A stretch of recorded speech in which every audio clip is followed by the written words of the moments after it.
On va parler innovation, bonsoir ou rebonsoir. Alors 24 heures d'innovation, on va en parler avec Thierry Lenson-Luck, donc inspecteur d'académie, inspecteur pédagogique régional des sciences et techniques industrielles, bonsoir. Bonsoir. Et de Philippe Vasseur, chargé de mission également sur cette problématique, j'allais dire. D'abord, c'est quoi les 24 heures de l'innovation ? Alors, 24 heures, donc c'est la durée de temps, d'espace-temps qu'un groupe d'élèves et d'étudiants vont utiliser pour se lancer sur un projet et faire preuve d'innovation pour gagner ce concours. Alors, quand on dit 24 heures pour faire un projet, ça implique aussi bien faire un objet matériel à part ou faire un projet sur Internet ? C'est même pas un prototype, c'est juste une vidéo en réalité. C'est réalisé ? La réalisation finale, c'est une vidéo de 3 minutes. Par contre, elle sera basée sur leur créativité, sur l'idée qu'ils auront conçue, qu'ils auront imaginée et qu'ils auront expliquée au travers de la vidéo. Oui, mais c'est comme ça se passe dans un lycée ? Donc ils ont du matériel pour pouvoir réaliser cette vidéo, effectivement. Quand on parle de projet, il faut savoir fixer les règles. Là, on a un cahier des charges qui est clair, qui impose une mixité, qui impose des collégiens, des lycéens et des étudiants, donc du post-bac, BTS pour la plupart, ou classes préparatoires grandes écoles. Et on sait bien qu'en 24 heures, c'est avant toute chose l'innovation et la capacité à remettre en cause des solutions déjà connues qui nous intéressent. Autrement dit, on va s'apercevoir que des jeunes collégiens sont parfois beaucoup plus porteurs d'idées neuves, et c'est bien ce dont attend notre avenir, notre pays, et c'est ça qui est intéressant.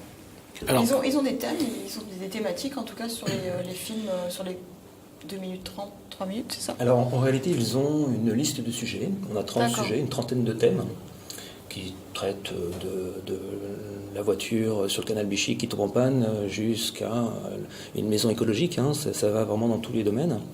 Et les équipes choisissent le thème sur lequel ils vont travailler pendant 24 heures. Et ils ont 24 heures pour trouver une solution innovante en partant de l'existant et en essayant de créer quelque chose de nouveau et proposer donc le résultat sous forme de vidéo. Et l'innovation, là-dedans, c'est vraiment laisser la place à l'imaginaire de l'enfant ? Enfin, de l'adolescent plutôt ? Il y a une part d'imaginaire, de toute façon. Effectivement, on n'a pas le temps en 24 heures de faire les calculs nécessaires pour pouvoir s'assurer que l'idée est réalisable.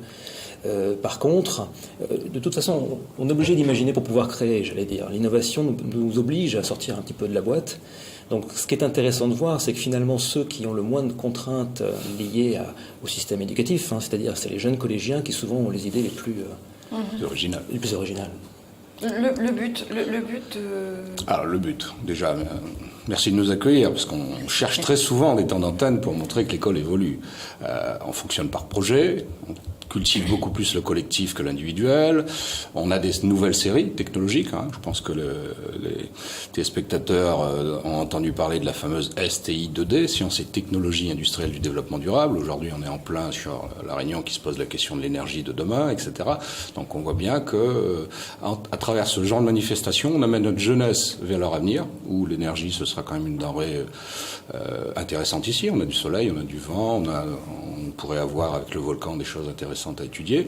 Et surtout dans notre école, on a beaucoup de jeunes qui vont faire la série S sans se poser la question de ce que veut dire S. S veut dire scientifique. Or, très souvent, ces élèves y sont parce qu'ils sont scolaires. Or, là, sur ce genre de concours, on s'aperçoit que des jeunes ont besoin de voir les étapes successives de notre école pour que un collégien, un lycéen se dise pourquoi je fais des études. Et ça aussi, c'est très intéressant pour nous, c'est-à-dire avoir l'école classique, mais également avoir d'autres opérations, d'autres projets, d'autres situations où on amène la réflexion des parents et des enfants sur la raison d'être de l'école. Faire toucher du doigt la réalité aux jeunes de cette science, de tout ce qui est technique, technologique, c'est l'objectif aussi de cette innovation. Ah oui, tout à fait. On a besoin de plus en plus de filles dans les séries scientifiques et technologiques scientifiques. On a à développer des solutions nouvelles pour la réunion de demain. L'eau, la qualité de l'eau, les maisons qui sont beaucoup plus propres en termes énergétiques, etc. Ce sont des défis pour nous pour demain matin. Et dès à présent, dans ce type de concours, on amène les jeunes à déjà y réfléchir. Sur les thématiques qu'ils ont, c'est les emmener un petit peu à ce genre de problème qu'ils auront tout à fait. ou pas. Alors, ce qu'il faut préciser quand même, c'est que ces problématiques sont des thèmes qui sont proposés en général par nos partenaires qui travaillent avec les différents établissements scolaires de l'Académie.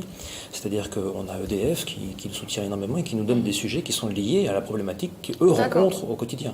On avait eu un sujet l'année passée, par exemple, il y a un pic de consommation électrique à 19h spécifiquement à La Réunion parce qu'il y a l'utilisation de la marmite à riz.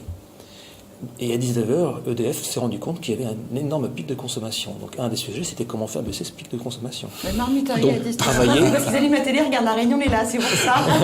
Exactement. Donc le thème, c'était trouver la marmite à riz de demain, tout simplement. Et là-dessus, tout ce qui est donc énergétique, bien sûr, développement durable, l'isolement dans des maisons, enfin, isoler les maisons pour éviter la fuite de tout ce qui est énergie, travailler là-dessus, mais pour ce qui est vraiment travailler sur ce qui concerne la Réunion, aussi bien avec le volcan, l'énergie des mers, l'éolienne bien sûr, le photovoltaïque, comment aujourd'hui, puisque on parle d'éducation nationale, on parle aussi de filières scientifiques, est-ce qu'aujourd'hui, à la Réunion, dans le cadre régional et non pas national, est-ce qu'aujourd'hui, l'Académie peut dire, voilà, c'est bien de mettre en place des filières scientifiques vers telle ou telle option, parce qu'aujourd'hui, demain surtout, il y a une employabilité au bout de la formation? Ah, tout à fait. Pour monsieur le recteur, c'est quelque chose de fondamental. Avec la nouvelle politique qui donne à la région la responsabilité de la carte de formation, nous sommes aujourd'hui en train d'étudier une lettre de cadrage pour donner les grandes lignes d'évolution de la carte de formation. Quel BTS ouvrir ou pas, quelle relation avec l'université pour avoir de plus en plus de jeunes formés jusqu'au niveau Bac plus 3, Bac plus 5, relation avec l'IUT de Saint-Pierre pour l'accueil de nos élèves, tout ça. Juste une parenthèse parce que j'ai vu l'information aujourd'hui ou hier, je ne sais pas. Le lycée Nord, c'est l'audiovisuel.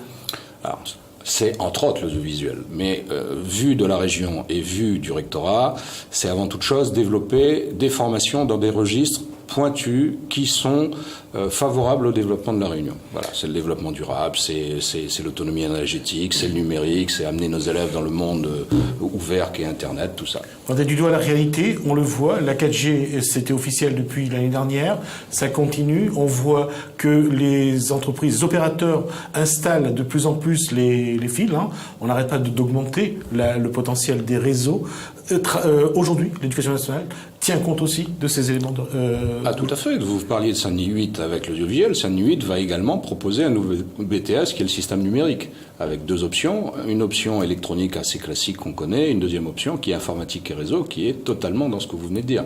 Et on a déjà cette formation sur Roland-Garros au tampon et sur 3 bassins. Vous voyez que là, on déploie sur la totalité de l'île une formation typiquement dédiée au numérique, qui est une réalité d'aujourd'hui.